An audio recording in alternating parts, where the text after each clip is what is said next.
Welcome everybody once again. I'm Aletsuhi Salazar from Team E of the Módulo 0 Sustainability Graduate Program. My teammate Ana Laura Figueroa and I are going to talk to you about sustainability in Mexico, civil protection. The role of civil protection regarding sustainable development unfolds and aims to analyze and manage the complex relationships between man and the environment in the context of dealing with themes like risks, interdisciplinary approach that studies natural processes, extreme events, and the consequence they can bring into socio-economic and environmental systems. This role is of high importance as it analyzes for forecasting, prevention, and mitigation of extreme natural events, as well as planning and managing emergencies and environmental protection strategies. In the beginning of the 1980s, Mexican government began to promote the civil protection efforts and plans. By 1985, Mexico underwent in the famous 8.1-degree earthquake, and by 1986 the National Civil Protection System was created, a SINAPROC.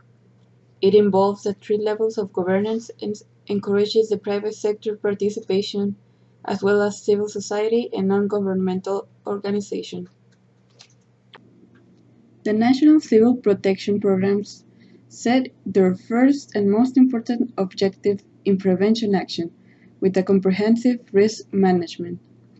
This refers to all the processes of design, apply, and evaluation of strategies, policies, and measures that correct, react, and are aimed to understanding the disaster risks, looking to lower these risks and maintain financial protection from disasters. It also promotes practices of preparedness, response, recovery, and reconstruction with the object of increasing human security, resilience, well-being, and quality of life.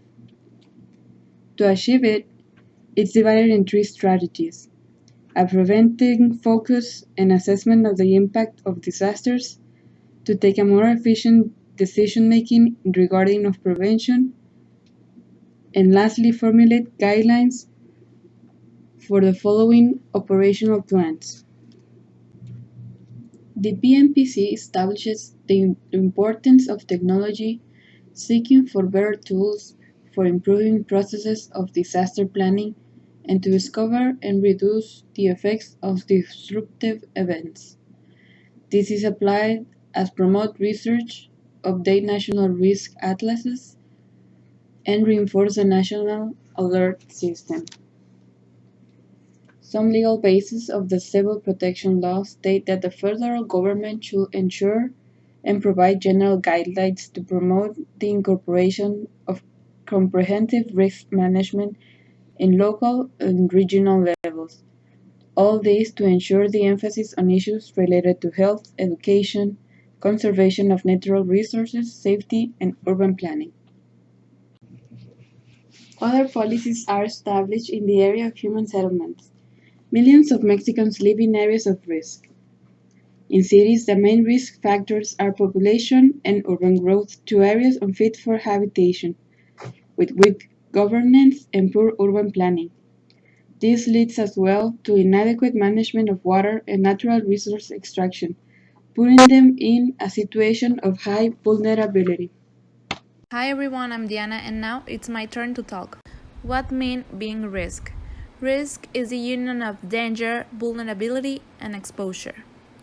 Danger is the probability of the occurrence of the potentially harmful disruptive agent of a particular intensity for a particular period. Vulnerability or susceptibility is being affected or damaged by the effects of the descriptive phenomenon, equal to degree of the expected losses. Exposure is the amount of people, property, and system that may be harmed at the site. And finally, risk is a probable damage or losses to an affectable agent as a result of the interaction between its vulnerability and the presence of a descriptive agent. Natural phenomena categorized by civil protection law. It's categorized in three different blocks: They are natural, anthropic, and astronomical. In natural, we have geological and hydrometeorological. Geological, we all know that they are directly caused by the action and the movements of the crust of the earth, like earthquakes, volcanic eruptions, tsunamis, etc. And the other one is the hydrometeorological. They are produced by the action of the atmospheric agents such as a tropical cyclone, extreme rainfall, pluvia, river, etc. The second block is the anthropic. These ones are sanitary, ecological, chemical, technological, and socio-organizational. Well, the sanitary ecological, they are the result of the pathogenic actions of biological agents that affect the population, animals, causing death or health problems. Chemical technological, they occur through the violent action of various substances derived from the molecular or nuclear interaction. The last one is socio-organizational. They are the outcome of human errors or premeditated action that take place within the framework of large concentration or mass movement, like terrorism, sabotage, vandalism, etc. And the third block, we have astronomical. These are like stars, planets, comets, and meteorites. Some of these phenomena interact with the Earth, causing situations that create disruptions that it can be destructive both in the atmosphere and the Earth's surface. The National Development Plan of 2012 established civil protection as a fundamental process of human development.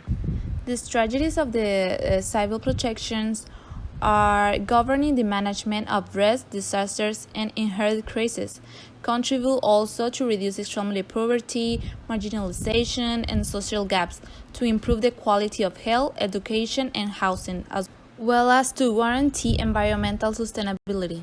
New approach to civil protection.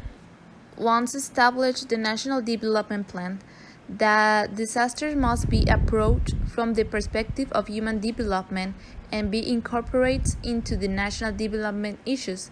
It's essential to propose and undertake conceptual, institutional, and strategic modernization that respond to the dimensions it launches in the plan on the civil protections.